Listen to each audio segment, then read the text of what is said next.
listening to the WrestleHavoc Podcast on YouTube, where we discuss everything in and outside of the squared circle. We talk all that goes on in the realm of WWE and AEW every week. And now, here's your host, the one that will give you a reality check on pro wrestling, Flamin' Ricky DeReyes. This is the WrestleHavoc Podcast.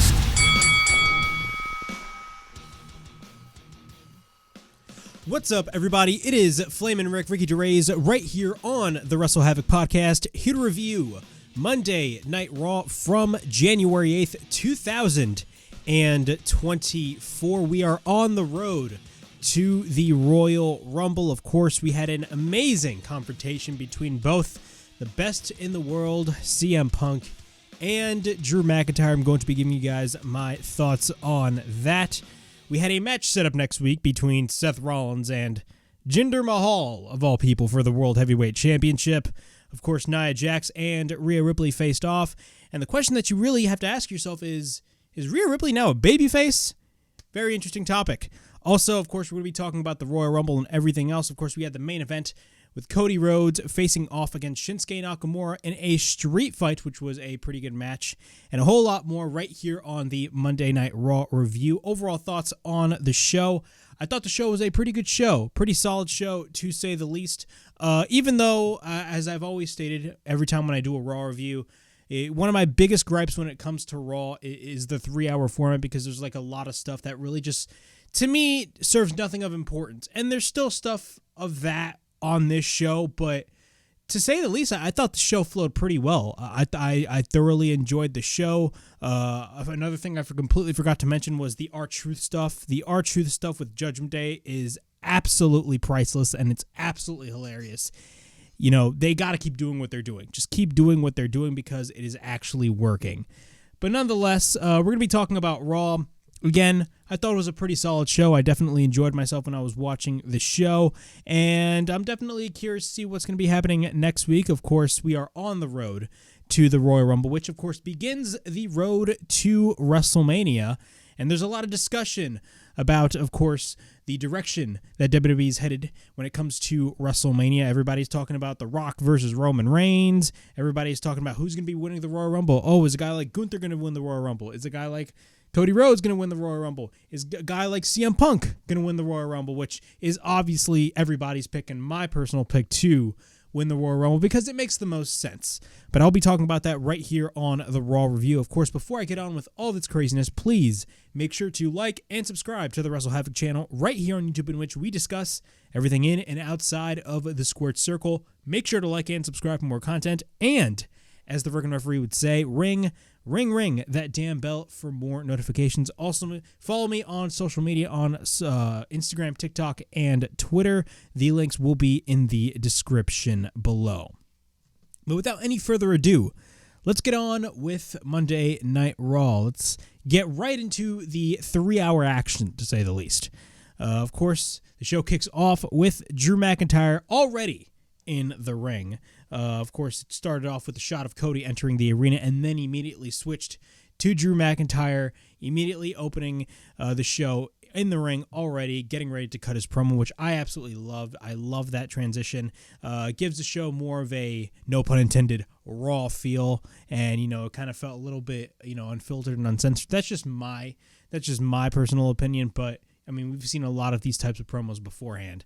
Drew McIntyre is in the ring, and this was an awesome 10-minute segment.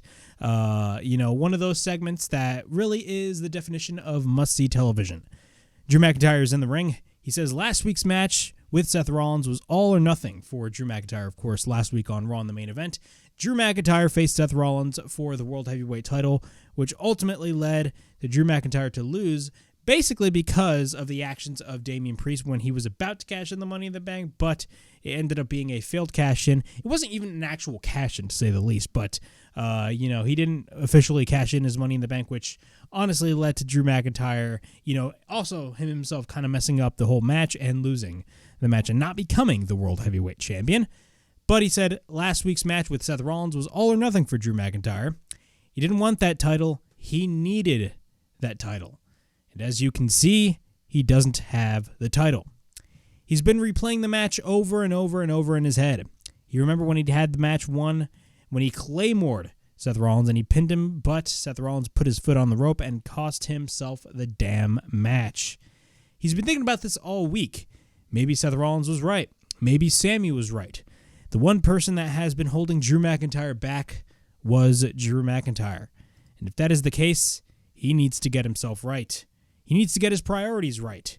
He needs to step away from WWE for a while. He's been playing this over and over and over in his head, and it wasn't easy for him to think this way. But it's been a lifelong dream. But up till 2 days ago, he kept replaying the match over and over and over again. And then it occurred to him, wait, Drew, that's not true whatsoever. You didn't lose straight up. No. Damian Priest cashed in during the match and cost him the damn match. Priest, why would you have cashed in during the match? Why didn't he wait until the match was over and, when he became champion, he had won and, why didn't you wait? Why didn't you wait until I was weakened and I was an easy target, says Drew McIntyre. You didn't just screw yourself, you screwed me, you idiot. Between Priest, Seth, and Sammy, and Jey Uso getting moved to Raw, of course, once Jey Uso got moved to Raw a couple of months ago, that pissed off Drew McIntyre because, of course, Drew McIntyre has his history with the Bloodline. Of course, with Jey Uso moved to Raw because Cody Rhodes has his quote-unquote political power, and CM Punk making his return to open wide arms. It actually, maybe I need to revisit leaving the company thing. Maybe I should leave for 9 years and then get a hero's reception when I return. And then, of course, Cult of Personality plays, and CM Punk comes out. And, of course, CM Punk cuts his promo, and this was a great, and I mean great, back and forth between both CM Punk and Drew McIntyre. Running down what happened in the segment, CM Punk comes out. He says since he heard his name, he would come out, and if you had anything to say, you could say it to his face. Oh, and by the way, they are in Portland, Oregon. They are in Piper Nation, of course. Roddy Piper, rest in peace. He will just stand over here, and Punk lays in the corner, laying on the top turnbuckle, typical CM Punk. And then Drew says the floor, or I should say, Drew says the floor is his. And first off, congratulations. We are going on a month now, and you are still here, says Drew. Some of the guys think that you're going to crash and burn and self-destruct like you always do. And you're also costing a lot of people a lot of money the longer you stick around. He guesses his big bad words have offended him and made him angry. Maybe he and Seth have more in common. He doesn't care what he said outside of the company. That is irrelevant. He wants to get some headlines because he's bitter. He wants some attention because he wasn't getting enough. He understands it. But what he cares about is what he does personally. Of course, and he's one of the very few people on this roster that traveled the world with him for years. And he is the guy that knows the real CM Punk. He's seen so many things happen to him caused by CM Punk. And he could go all night since they got a 3-hour show. He has all the time in the world to tell his side of the story. Remember when Punk was champion and he would refer to himself as the leader? He would walk in the locker room and call himself the locker room leader. He would walk in the locker room and say, as the locker room leader, because the leader has to announce that he is the damn bloody leader, says Drew McIntyre. Back then, he actually needed a leader because he was in a real dark place, says Drew McIntyre. He will kick, right now he's not really in a dark place, but he will kick his obstacles down that he has right now because he is Drew McIntyre and he's got it these days. But he didn't have it back then. He was just a kid. He had a lot of personal issues. He lost someone that was very close to him. His career was, of course, spinning all around. It was in a tailspin. He could have had a leader tell him that it was going to be okay to help him navigate this place. But CM Punk just saw him as a threat, and that was never going to happen. He tried to speak to Randy Orton about this before, and he understood that Randy couldn't help him because he had his own demons. But look at you, CM Punk, says Drew McIntyre. You don't have demons because you are a demon yourself. A self-serving, narcissistic succubus, and he didn't need anybody to help him become a leader. Once he got fired, he figured it out. he stepped up himself and became the man that he is today. And after being gone for 9 years, he is now the leader now, kid. That's what Drew McIntyre tells CM Punk. Meanwhile, Punk responds. And when Punk is about to respond, roughly before Punk is about to respond, Drew McIntyre mocks CM Punk by doing the exact same thing Punk did a couple of moments before Drew McIntyre cut his promo, that being laying on the top turnbuckle in the corner. And what happens is Punk responds and he calls himself a lot of things in his life. He called himself a lot of things in his WWE career. A leader was never one of them. Because he always led by example, says Punk. He called himself a savior. And kid, if you want your hand held, you can pledge to the straight edge society. We can shave your head. And you can live the clean life. Gosh, remember the straight edge society? Oh my God, the days. You can shave your head and you can live this clean life, says Punk. You talk about demons? Listen, man. If he isn't a leader, who did you watch walk out of this company? It was him. And who did you watch walk back and become bigger, faster, and stronger? Hey, Drew, you won the Royal Rumble. You main evented WrestleMania.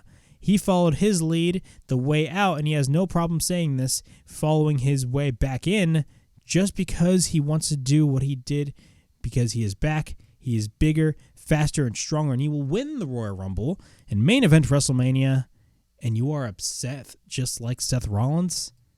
As far as being a demon, says CM Punk, he isn't a demon, because when he is pushed, he is Satan himself. That was the money line right there. He isn't a demon, but when pushed, he is Satan himself.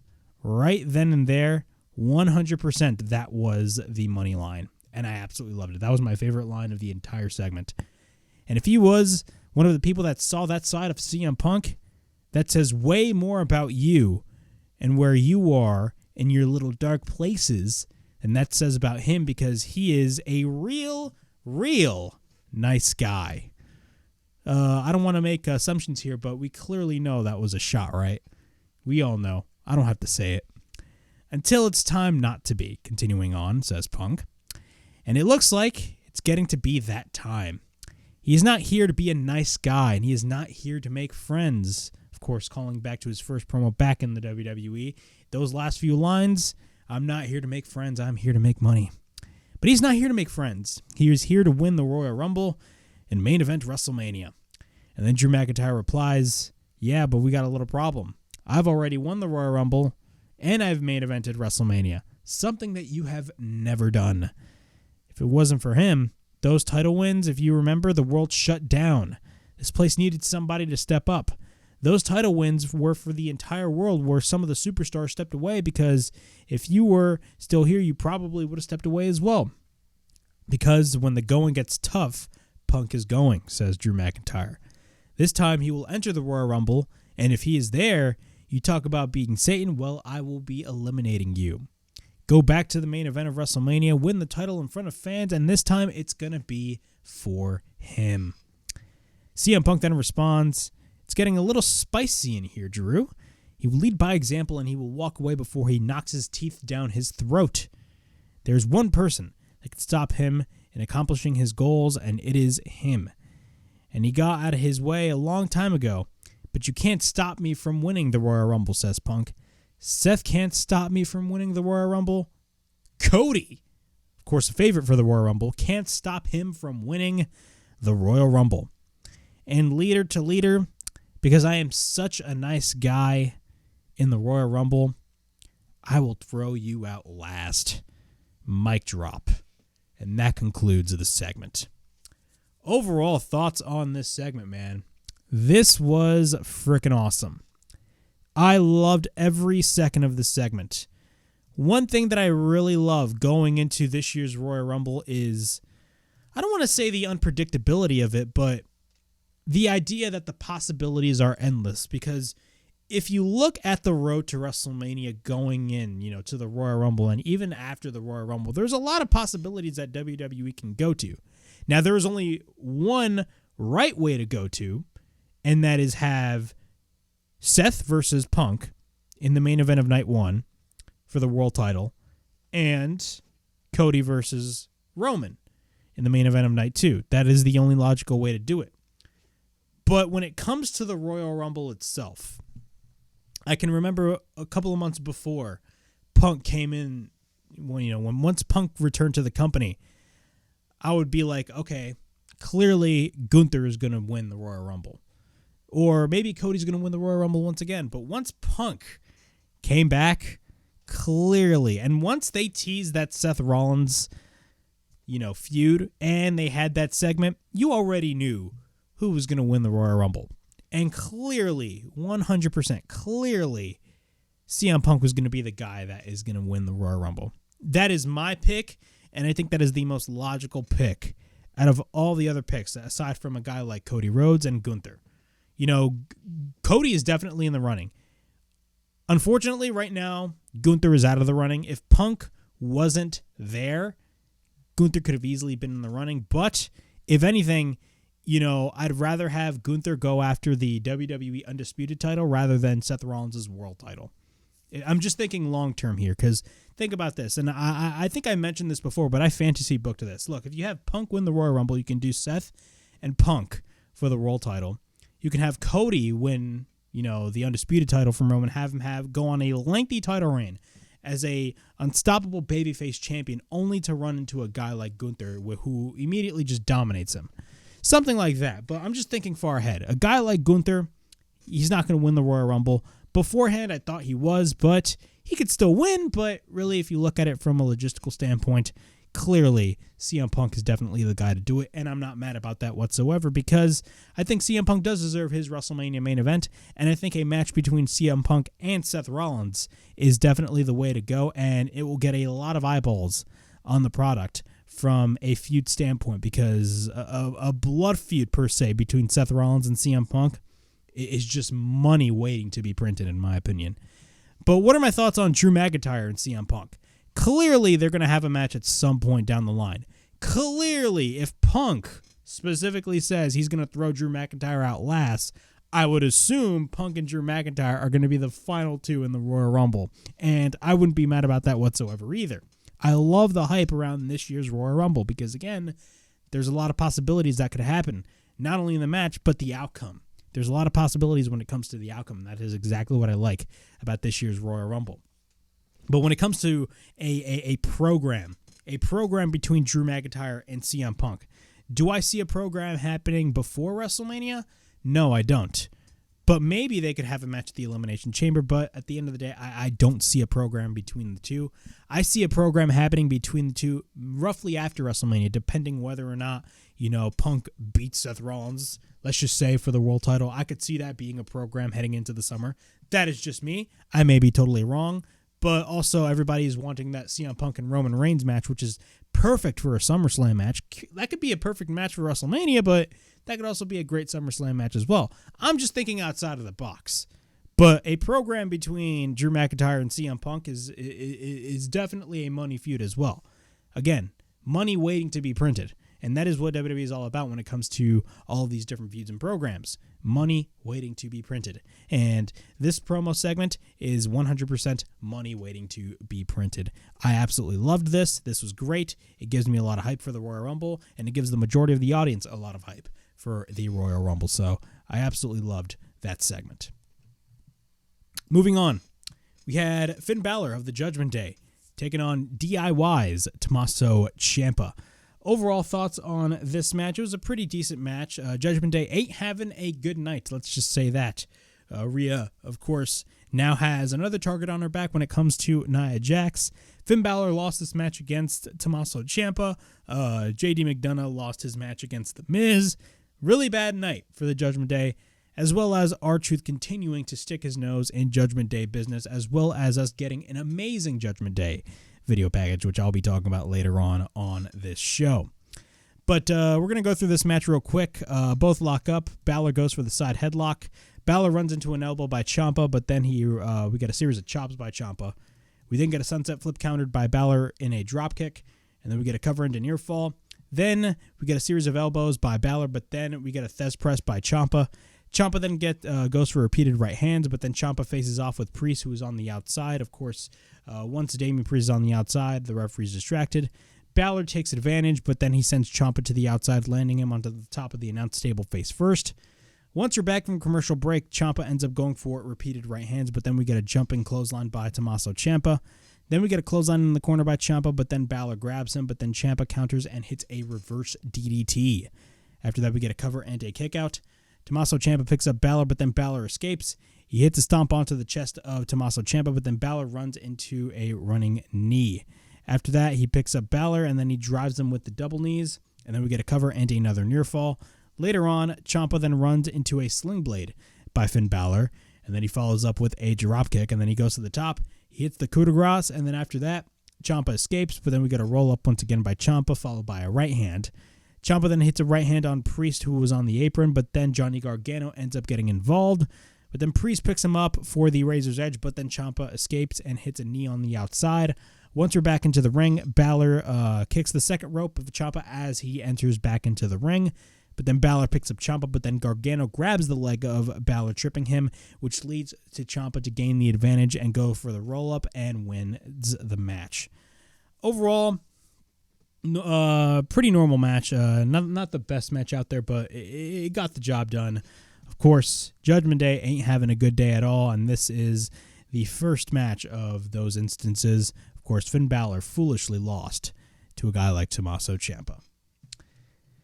Moving on, we got Kofi Kingston taking on Imperium's Ludwig Kaiser. Of course, Giovanni Vinci suffered a minor injury last week on Raw, which led to the match getting stopped. And now that leaves Ludwig Kaiser all alone for a while. Gunther is actually going to be making his return next week on Raw. But moving on, though, let's go through the match. We get a series of waist locks by Kofi Kingston, followed by a lariat by Kaiser. We then get repeated right hands by Kaiser, and then Kaiser is in control. Kofi then tries to fight back, and then he ends up going for the overhand chop by Kaiser in the corner. And then he goes for repeated kicks on Kofi. Both men exchange chops and strikes, but then Kofi ends up going for repeated rights onto the middle rope. Kaiser then drops Kofi face first onto the turnbuckle, and then he sends Kofi into the corner, and then he ends up hitting a drop kick. Kofi's on the apron, but then he goes for the springboard frog splash, and then he hits repeated right hands. He tries to go for Trouble in Paradise, but he misses. Kaiser then gets dropped on the outside, but then Kofi tries to go for the tope suicida, but then he lands into a right hand. Kaiser then sends Kofi to the barricade, and then he goes for the running kick on Kofi on the outside. Once we're back from commercial break, Kaiser is in control. Kaiser stomps after Kofi Kingston, but then Kaiser goes to the second rope. He lands into a boot by Kingston, but then Kofi is on the apron. Kofi jumps off the top, and he goes for the trust fall on the outside. Kaiser then reverses Cody, but then Kofi jumps over the steel steps. After he jumps over the steel steps, he tries to take out Kaiser, but then Kaiser sends Kofi to the ring post. Kaiser then tries to go for the running uppercut, but then he lands into the barricade. After that, Kofi tries to make it back into the ring, but then Kaiser pulls him back out. At this point, the match ends in a double countout. After the match ends into a double countout, Kofi doesn't realize that the match ended in a countout, but then Kofi goes straight for the attack after the match was over, and he goes and hits a tope suicida on Ludwig Kaiser. After that, he continues to fight off Kaiser, but then Kaiser ends up going for a thumb to the eye. Kaiser ends up going for the backdrop, but then Kaiser gets sent over the announce table. Referees and producers come in. Then all of a sudden, Kaiser throws a chair at Kofi Kingston, an office chair, that being.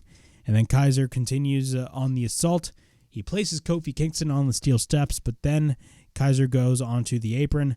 Kaiser then gets stopped, and then what happens? He runs around the ring, acting like Orange Cassidy last week on Dynamite in that match against Dante Martin. I'm kidding. And then he hits a running dropkick on Kofi on the steel steps, which, of course, angered a lot of the referees and producers over there, and Kaiser was just like, oh, I did my piece. After that, Ludwig Kaiser has a backstage interview, and he's asked why, and then Ludwig Kaiser's just pissed off. What do you want from me? Of course, it's Kofi's fault. Kofi Kingston had it coming because Kofi is the only one here. He's carrying the whole weight of Imperium because of Kofi Kingston. You know, he took Giovanni Vinci's head. Tonight, I took his. So clearly the reason why Giovanni Vinci initiated the assault on Kofi Kingston per se after the match was over was because he wanted to get revenge on what Kofi Kingston did to Giovanni Vinci last week on Raw. This was great. I loved this. It gave a sense of importance to a guy like Ludwig Kaiser.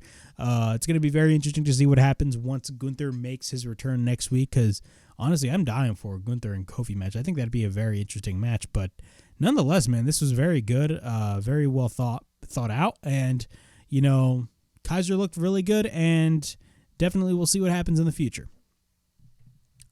Moving on, we got an in-ring interview with the Unstoppable Force, Nia Jax. Not the best wrestler in the world, but she probably had the best match of her career last week on Raw against Becky Lynch. So in the in-ring interview, she asks, "You're shocked?" Shocked? Or Michael Cole, I should say, asks, Nia Jax. And then Nia Jax questions, "Shocked? Why was it so shocking?" She wasn't shocked. Right now, she is a different Nia Jax. She's a Nia Jax that is focused. And she's more focused. But you know what would be shocking? If she broke the face of Michael Cole. But you know what? Right now, she is more focused on the Royal Rumble. She will run through 29 other women and her shot at WrestleMania. Whether it's Rhea Ripley or Io Sky. There isn't a man or woman that can stop her. And this part was crazy. Rhea Ripley's music plays and the crowd just popped. And think about this. Rhea Ripley, the current Women's World Champion, she is currently a heel along with the entirety of Judgment Day, that being, of course, Priest, Balor, JD McDonough, Dominic. They are all heels. But Rhea Ripley, man, her music played and the entire arena in Portland just erupted for Rhea Ripley. The character development that, the development of Judgment Day has been flawless. They've been booked super strong, but man, we got to talk about Rhea Ripley, man. Her development ever since joining the group, it has done nothing but benefit Rhea Ripley in the long run, and look where she's at right now. Rhea Ripley is honestly one of the top women, if not the top woman right now in all of WWE, probably in the entirety of pro wrestling right now. She's really at the top of her game, and I really got to respect Rhea Ripley for that. But once Rhea Ripley's music played, man, the crowd absolutely popped for Rhea Ripley. She is clearly over. Maybe y'all thinking of a possible Rhea Ripley babyface turn. You never know. She'd make a great babyface, in my opinion. Granted, she was a babyface before, but that her dialogue was absolutely terrible. This is a different Rhea Ripley that we're looking at right here. But Rhea Ripley's over. She says that these people know that she likes to talk a big game, that being Nia Jax, because she's walking around out here thinking that she won the Royal Rumble. But what happened to her last year? She threw her out. And yeah, last week she beat Becky, but the fact is that Becky isn't Rhea Bloody Ripley. Until she actually wants to step to her, take this as a warning. It's best to keep your name out of my mouth, or out of her mouth, if you manage to win the Royal Rumble. And then Nia Jax replies, she will give her all the credit. She might be the most dominant champion in the women's division's history. But don't you forget, she threw her on her ass when she came back, and the only reason she isn't holding this title is because she is too scared to face her in a one-on-one match. At the Royal Rumble, when she squashes 29 other women to win, she is going to choose her. And she will have more of an excuse or choice but to face her. And then we get a bunch of Rhea chants. And then she says, see you soon, unstoppable champ. And then Nia leaves. Now, I will say Nia Jax's promos are kind of cringe. I can't lie. The dialogue that she says, and it's not her, but I mean, maybe it is her when it comes to her tone. But the dialogue, man, the dialogue with Nia Jax, to me, is just really cringe. It's just cringe on all levels. It's just really cringe. Rhea Ripley, I can remember when she was a babyface a couple of years ago, before Judgment Day was even a thing.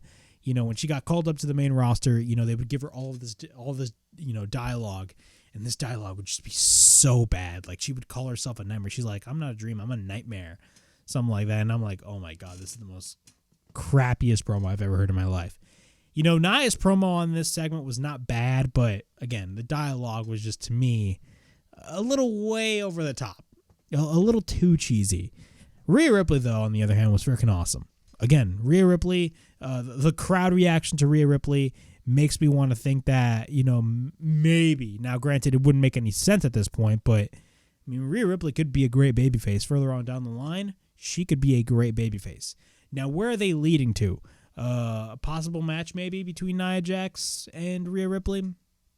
Nia Jax did show a great deal of a match with her and Becky. We're going to have to wait and see what happens, but I would assume we're going to be getting a rematch between Becky and Nia Jax, considering Nia Jax was the one that beat Becky last week. So I would assume we're probably going to be getting that match sometime during WrestleMania season, but we're just going to have to wait and see what happens. Nonetheless, though, it was a great promo segment. It was a great promo segment when it comes to Rhea Ripley. But when it comes to Nia Jax, I'm not really the biggest Nia Jax fan. Even though she has improved dramatically, I'm still not the biggest Nia Jax fan. That's just me. We got a video package on The Rock's return last week. And then, of course, Cody Rhodes, the wrestler who's going to be facing Shinsuke Nakamura in the main event of this show, is having a backstage interview. And all of a sudden, Shinsuke Nakamura attacks him from behind, and everybody, that being referees, producers, Adam Pearce, of course, the current general manager of Raw, is trying to separate both men. I'll tell you what, man, if you were to compare both the general managers of Raw and SmackDown when it comes to Adam Pearce and Nick Aldis, clearly Nick Aldis takes the cake as the better general manager. Adam Pearce ain't doing a good job. Let's be realistic with ourselves. Moving on. Kayden Carter and Kitana Chance defend their women's tag team titles against Chelsea Green and Piper Niven. I'm not going to go through this match a lot. This was a pretty good match. Kayden Carter and Kitana Chance is an example of an actual women's tag team, being the tag team champions. Not to take anything away from Chelsea Green and Piper Niven. I think their chemistry is great. I've went on here before and talked about and gloated about how great the character that WWE has given Chelsea Green is. It's just a great character, and it's a pretty entertaining character. And Chelsea Green is very good in the ring as well. But when it comes to Kayden Carter and Kitana Chance, that is the type of talent that you really need to showcase if you want to develop a women's tag team division. But I'm not going to go through this match a lot. We get a headbutt by Chelsea Green. Chance comes back. Green is up on the shoulders of Carter. Chance ends up hitting a beautiful Hurricane Rana off the top, which was great. We get a cover into near fall. We get a double team by Chance and Carter, but then Chelsea Green gets the knees up. And then Green goes for the jumping leg drop, but then we get a cover and another near fall. At this point, Chelsea Green freaks out because Green can't do anything else with their life. Sorry, Matt Cardona. I'm kidding. I apologize. We get a roll-up by Carter, and then Piper goes for the blind tag. Piper ends up going for a senton, and then we get a cover by Piper and a near fall when Chance makes the save. We get a pump kick by Chelsea Green, and after that, Green gets taken to the outside, but then Piper picks up Kayden Carter. Then we get a kick by Carter, but then Piper plants Carter with the Uranagi in the corner. And then Green tags in. Then Piper ends up going for a Vader bomb when Carter escapes. Kitana takes out Piper off the top, and then they go for their finishing move, and we get a cover, and they retain the Women's Tag Team Championships. Overall, not a bad match whatsoever. Definitely the match to showcase Kayden Carter and Kitana Chance as the current Tag Team Champions. They are doing great as champions, and I would expect more in the next couple of weeks going on down the line. Breaking news, says Michael Cole. Cody Rhodes and Shinsuke Nakamura, of course, that being the main event of the night, will now be a street fight. Now, here is one of my favorite segments on this show, probably besides the Punk and Drew segment. This was probably my second favorite thing on this entire show. We all know how much R-Truth is a gem. R-Truth is 100% a gem. Little Jimmy. The truth will set you free. Yes. That R-Truth. Oh, my bad. This was on me. Oh, my bad. R-Truth. WWE always, and this is a really good thing when it comes to WWE, they tend to take something stupid and they just make it work. That if there's one positive that you could say about WWE is that they take something stupid and they tend to make it work. And that is exactly what they have done with R-Truth and the Judgment Day. I don't think there's going to be any long-term thing when it comes to, R-Truth and the Judgment Day. I don't think this is going to be a scenario in which it's going to be like the Sami Zayn scenario, in which Sami Zayn tried to insert himself in the bloodline. In the beginning, it was kind of stupid and cheesy, but later on, in the months leading up to like the big climax, it was really like the biggest thing happening in all of WWE. I don't think it's going to be like that. Come on. It's our fucking truth. But again, R-Truth knows his role and he plays his role so well. Like, he is the pure definition. You know, he's a great wrestler. He always was a great wrestler when he was in TNA as Raw and the Truth Killings, when he was with the 3 Live Crew, of course, with Conan and BG James and Kip James, all that stuff. But I believe Kip James like added like last minute, but whatever. That is just TNA talk right there. But you know, R-Truth was always a great wrestler, but more importantly, R-Truth was a great entertainer, and he still is a great entertainer, and he's doing a phenomenal job right now with this whole Judgment Day thing. So they air this video package, right? They air this video package, and what this video package reminded me of, and I was getting thoughts about this, if you guys do not remember, if you guys watched the first few episodes of AEW Dynamite, of course, the main event, the big pay-per-view match that was, you know, building was Cody Rhodes versus Chris Jericho at Full Gear 2019. And in the build-up to that match, what they did was they had a video package kind of showcasing Cody Rhodes and how important this match was, all that stuff, right? And then I believe the next week on Dynamite, Chris Jericho, they put out a similar video package, but with Chris Jericho being interviewed and his family members being interviewed, and they were just mocking Cody Rhodes, all that stuff. It kind of reminded me of this video package. I don't know why. I've been having glimpses of that, but this video package with R-Truth and the Judgment Day was hilarious. So let's go on with this whole video package per se. So R-Truth is speaking, right? He was born in Charlotte, North Carolina on a cold January morning, and he would never forget. The doctor held him in his arms, and he told him one day he will be in the Judgment Day. I don't know what year R-Truth was born, but clearly the Judgment Day existed.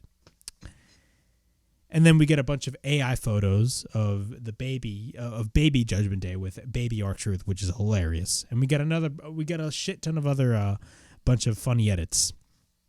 And wouldn't you know it, the dream came true. We've been through a lot together. Money in the Bank, the Women's Royal Rumble, the Judgment Day in your house. He literally said, the Judgment Day in your house. Yeah. This guy. And they showed an old pay-per-view poster, but instead of The Undertaker, they replaced it with R-Truth. Funniest crap ever. The Judgment Day is an unbreakable bond. Sure, we may argue from time to time, but now that JD is gone, because he technically did beat JD McDonough, and JD McDonough technically is out of the Judgment Day, even though the Judgment Day don't agree with it. Now that JD is gone, we are real family now. Rhea, Finn, Priest, Tom, and Nick Mysterio. He didn't say Dominic. He said Tom and Nick Mysterio. You should add his best friend, John Cena, as well, too. Even though he never met Nick, he's still his brother. And finally, he wants to send a message to every WWE superstar on behalf of the Judgment Day. Listen closely, because we are always here if you want to talk. If you need a shoulder to cry on, as we always say in the Judgment Day, live, laugh, and love. That is what R-Truth said. Very motivational speech, man. Man, Judgment Day are great baby faces, man. Like, R-Truth, oh my God. He is the best member of the Judgment Day. Wow. It is absolutely amazing. This video package was hilarious. On all levels. I laughed my ass off watching this video package. Everything about this was just pure perfection on all levels. Again, R-Truth is a great wrestler, but more importantly, he's a great entertainer, and he knows his role very well. He's one of those guys that could just sell you on anything. You know how I talked about how guys like Samoa Joe tend to sell you on anything? You know, a lot of guys sell you on anything. A lot of top guys like Cody Rhodes, you know, CM Punk, they always sell you on stuff. R-Truth sells you on the comedy, and he sells you on the comedy very well. And this comedy is just pure perfection. Hats off to WWE and R-Truth for really making this whole thing work. And I'm not joking when I say this. This was hilarious. We get Judgment Day backstage. JD McDonough is pissed. Priest says that was pretty funny, but then Rhea asks him, when will this R-Truth stuff stop? Drew isn't, he talks about Drew, that being Damian Priest, and he says he's too much of a joke, but then Priest asks Rhea Ripley, was it smart of making an enemy of Nia Jax? And then Rhea says that she has her handled, and then Rhea tells JD to go handle Miz, and of course Mommy tells Dominic to go with JD McDonough. That then leads us to JD McDonough taking on The Miz, who is now a babyface. Yes, babyface Miz. How many times this guy got to turn heel and then turn babyface? A year ago, this man was talking about his balls. Now he's a babyface, so he's no longer talking about his balls. But moving on, let's go through the match real quick. R-Truth comes out of nowhere.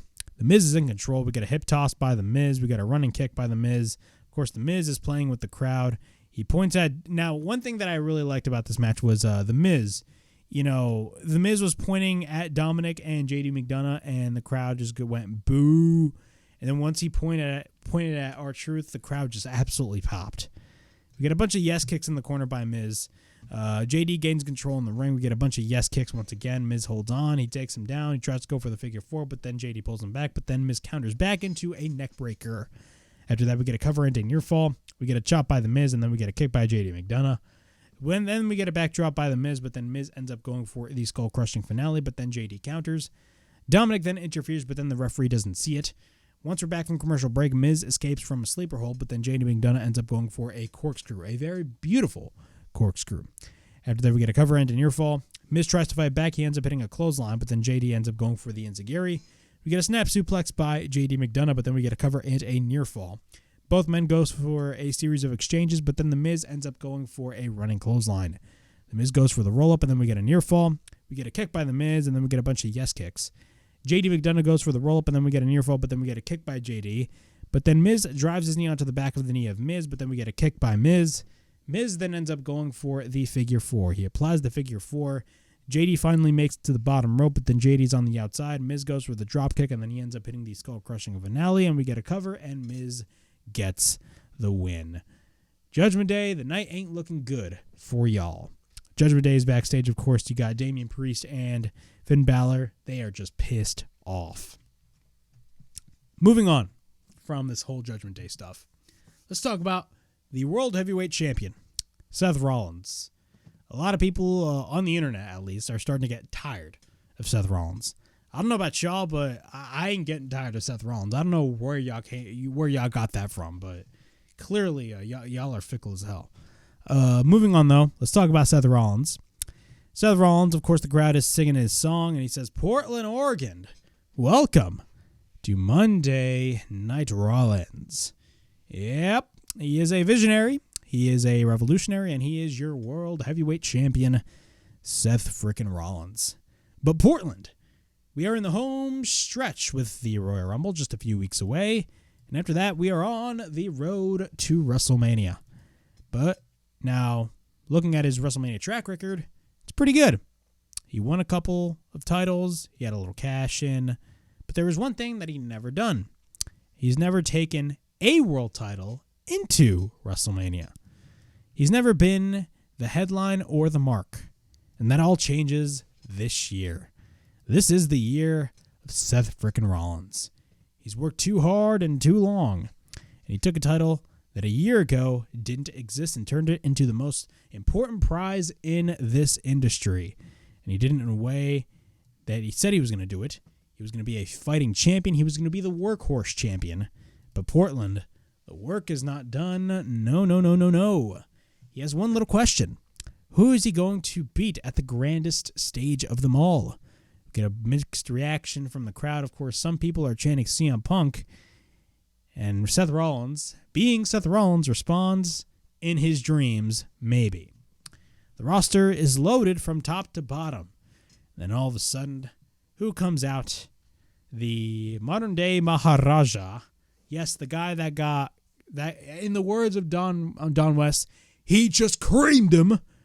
Jinder Mahal. Rest in peace, Don West. Jinder Mahal comes out. Of course, he's out here praising himself. How is it that last week he was more than a revolutionary than Seth Rollins himself? His only purpose is to entertain these clowns and push this agenda. Take a look at your city. Degeneracy on every street corner. The World Heavyweight Champion. The man with the platform, but he has no change and speaks no truth. He dresses up, and he has no value, and he throws childish temper tantrums when, things don't go his way, and he prides himself as the workhorse, except a 10-year deserving former WWE champion. A 10-year deserving WWE champion, or a 10-year deserving former WWE champion. That's what Jinder Mahal calls himself. Bro, nobody gave a crap about his title reign. If anything, Jinder Mahal's title reign killed the vibe that was SmackDown Live. Let's be real honest with ourselves. He has the audacity to overlook the modern-day Maharaja. Overlook him? He beat Randy Orton, the GOAT, and he did it with ease. Yet he disrespects him? I mean, correct me if I'm wrong, but didn't the Singh brothers, help you out? The disrespect will not be tolerated, says Jinder Mahal. He's known him for a long time, and he sees it through it all. For the first time, Seth, he has his attention. Seth Rollins then replies, "You are right. We have been overlooking you. But Jinder, that wasn't an accident. We've been doing it on purpose." Great line by Seth Rollins. He's not lying. But here's the thing. He admires the fact that after The Rock fried him last week, he stood back up, and he respects that. But what he doesn't respect is him ruining their party and getting in his face. So yeah, you got my attention. You're sick of being overlooked. That is something you want these people to remember you for. Then take a swing, Jinder. Take a swing. Seth Rollins dares him to hit a shot, or to take a shot. And what happens is Jinder just shakes his head, basically saying no. And then Seth is like, "That's what I thought." Same old Jinder. But then once Seth Rollins is about to walk away, Jinder Mahal just beats down Seth Rollins. Seth tries to fight back. After that, he tries to go for the Colossus after clotheslining Rollins, but then Rollins ends up going for a kick, and he misses the stomp when Jinder Mahal retreats. Overall thoughts on this.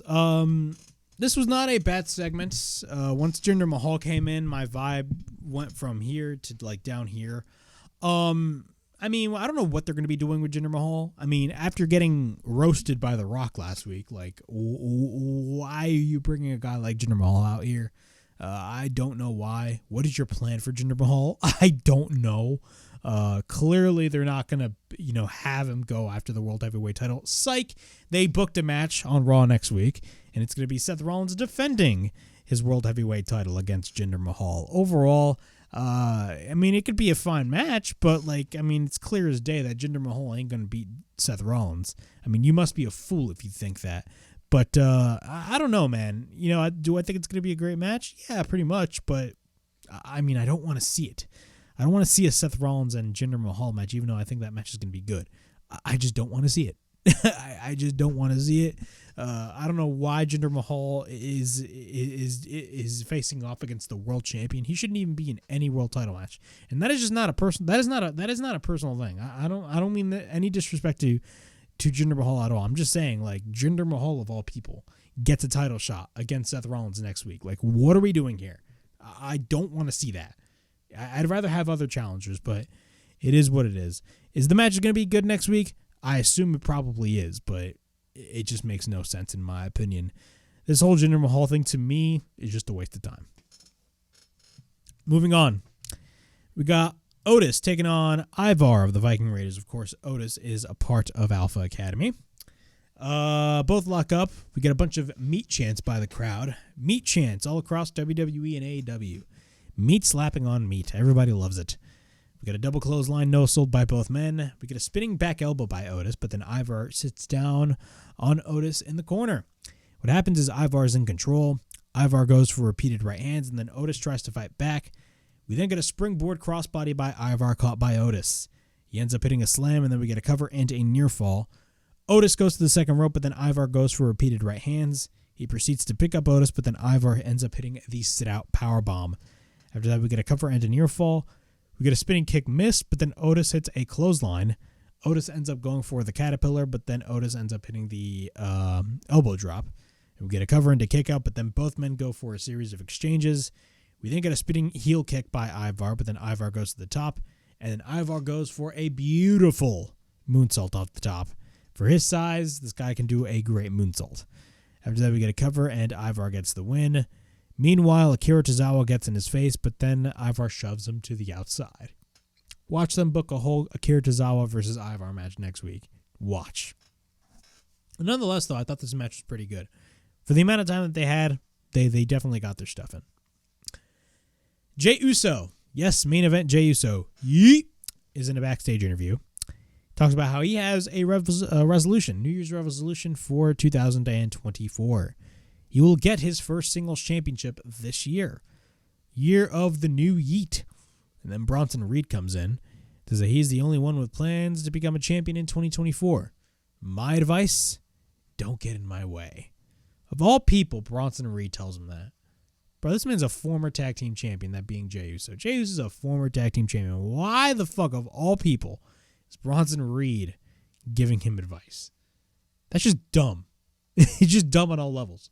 Not just from a creative standpoint, but just like, if this were real, and you look at the resume of Jey Uso and Bronson Reed, and like, think about if kayfabe like never existed, and this was real, right? And you had Jey Uso and his resume, and Bronson Reed and his resume, based off of his return to WWE. I'm not talking about his stuff in NXT. Based off of his return to WWE after his, hiatus when he got released before a couple years ago. Why would Bronson Reed give him advice? I know it's just a nitpick on my end, but just tell me when I'm telling lies, says CM Punk. Tell me when I'm telling lies. Moving on to the main event. We got the American Nightmare, Cody Rhodes, taking on Shinsuke Nakamura in a street fight. I didn't really care too much about the Shinsuke Nakamura and Cody Rhodes feud, but one thing I will say, I love the creativity and the build to the match. I love what they're doing with Shinsuke Nakamura. I've said this last week on the Raw review, but what they're doing with Shinsuke Nakamura is absolutely flawless. If anything, this is the Shinsuke Nakamura that we should have gotten on the main roster ever since he got called up from NXT back in 2017. This is the Shinsuke Nakamura that we should have gotten, and we really didn't get that. Vince McMahon didn't really know what to do with Shinsuke Nakamura. Let's be real honest with ourselves. But the presentation, the animation, the over-the-topness, like the video packages of Shinsuke Nakamura are well over the top, but they're over the top in a sense that there's a sense of impactfulness when it comes to the over the top, video packages and the animations of Shinsuke Nakamura's video packages. And that is something that I really like. I like the uniqueness in Shinsuke Nakamura. Not only that, building up to the match, when they always show the Cody Rhodes and Shinsuke Nakamura street fight graphics, instead of it having the actual renders of both Shinsuke Nakamura and Cody Rhodes, they had the actual animation of Cody Rhodes and Shinsuke Nakamura. I always thought that was really creative. And I love what WWE is doing with Shinsuke Nakamura. Great stuff.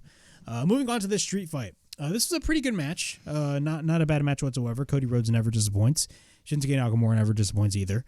I would assume after Cody Rhodes beat Shinsuke Nakamura after this match, I would assume his sets are going to be set at the Royal Rumble because he's one of the favorites going into this year's Royal Rumble. And, of course, Michael Cole constantly on commentary was teasing, hey, man, could he be a two-time Royal Rumble winner in a row? We're going to have to wait and see, but constantly Michael Cole on commentary was just gloating at that fact. And even though it would make sense for a guy like Cody Rhodes to go after, Roman Reigns and win the Royal Rumble, with what they're doing with CM Punk right now, I think it's clear as day that CM Punk is going to be the guy that wins the Royal Rumble. Or, the roles may be reversed. Cody wins the Rumble, and then they do an Elimination Chamber for the World Heavyweight title. Who knows? But, again, the possibilities are endless at this point. But the only possibility when it comes to what to do at WrestleMania is your Night 1 main event is going to be Seth Rollins versus CM Punk. That's a given. They already teased it, and I assume we're going to be getting that. And your Night 2 main event is going to be Cody Rhodes versus Roman Reigns because, again, they kicked off the story last year when Roman beat Cody. And then, of course, they had Cody face all this adversity and face all these obstacles. They're basically telling the Hard Times version, but instead of it being Dusty Rhodes, it's Cody Rhodes. That's what they're doing. They're doing the Hard Times story with Cody Rhodes. And that is exactly what I see happening. I do not see The Rock and Roman Reigns happening in the main event of WrestleMania. I definitely do see it happening in Perth, Australia. But moving on to this match, let's go through this match. Shinsuke slaps Cody in the face. Cody then tries to fight back. Shinsuke retreats to the outside. We get a baseball slide by Cody. I'm not going to go through everything in the match. Shinsuke is in full control over Cody. Cody escapes a knee drop by Shinsuke. Cody grabs a kendo stick, and then he hits Shinsuke repeatedly. Shinsuke then fights back with the knee, and then he places Cody on the top rope, but then we get a running knee by Shinsuke. We get a cover by Shinsuke and a near fall, but then Shinsuke boots around Cody Rhodes. And then we get a boot by Shinsuke Nakamura. We then get a kick to the back of the neck of Cody. Then Shinsuke applies a half crab. After the half crab, Cody tries to fight back, and then he hits a series of kicks onto the chest of Cody. Cody then holds onto the last kick, but then Shinsuke catches Cody once again and hits an enziguri. Cody then takes down Shinsuke, but then Cody ends up going for the power slam, and he follows up with the disaster kick. We get a cover by Cody and a near fall. Cody slides to the outside, but then he goes under the ring and brings out a couple of tables, and he takes out a table and he puts it in the ring, but then Shinsuke comes in with nunchucks. And then he hits Cody repeatedly with the nunchucks. He sends him to the timekeeper's area, and then Cody takes a shot to the midsection on Shinsuke Nakamura when Shinsuke jumps off of the barricade. After that, Cody takes out a steel chair, and Nakamura spits his poison mist, as Michael Cole would say. His red mist, right? No, I'm not talking about red mist from Kick-Ass. I'm talking about Shinsuke Nakamura's actual red mist. He spits his mist, but Cody ducks, and he hits the timekeeper. Cody comes to his aid, but then Nakamura from behind hits him with the chair repeatedly. Once we're back in commercial break, Shinsuke Nakamura continues to be in control. Repeatedly, Shinsuke Nakamura hits the chair onto the back of Cody, but then Shinsuke places the chair into the corner. Cody reverses, and then he sends Shinsuke to the chair in the corner, and then Cody fights off Shinsuke, but then both men exchange strikes. We get an elbow by Cody, but then Cody sets up the table. Shinsuke ends up going for a headbutt, but then he places Cody onto the table. Shinsuke goes to the second rope, and then he drives his knees on Cody through the table. And then we get a cover into near fall. Shinsuke then grabs another table, and the table is placed into the corner. Shinsuke applies a sleeper, but then Cody lands on his feet. We then get a waistlock by Cody, but then Shinsuke ends up hitting the enziguri. He hits the sliding German suplex, but then Shinsuke goes to the top. He drives his knee on Cody, but then we get a cover and a near fall. Shinsuke then sets up the Kinshasa, but then he lands into a kick by Cody, but then Cody ends up hitting the pedigree. After that, we get a cover and a kick out. Then Cody ends up going for the disaster kick. Cody goes for the Cody cover, and we get a cover and a near fall. After that, Cody riles up the crowd. He ends up hitting the crossroads, but it was countered into a roll-up by Shinsuke Nakamura. We get a spinning kick by Shinsuke, but then Shinsuke misses the Kinshasa, and he gets driven through the table in the corner. Cody then goes for the crossroads, and then we get a cover, and Cody gets the win and beats Shinsuke Nakamura clean dead center in the ring. Overall thoughts on this?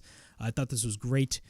Great stuff. Great match. Great main event, I'll say that. Shinsuke Nakamura was great. Cody was great. The last few moments of the match with the mist being involved, the table spots, everything about this was great. Now, after this, I would assume that this mini feud, I should say, is over, and I assume that we're going to get Cody Rhodes having his sights set, as I stated before I went through the match, on the Royal Rumble, because that is the only thing that you should do now at this point, since the Royal Rumble is 2 weeks away.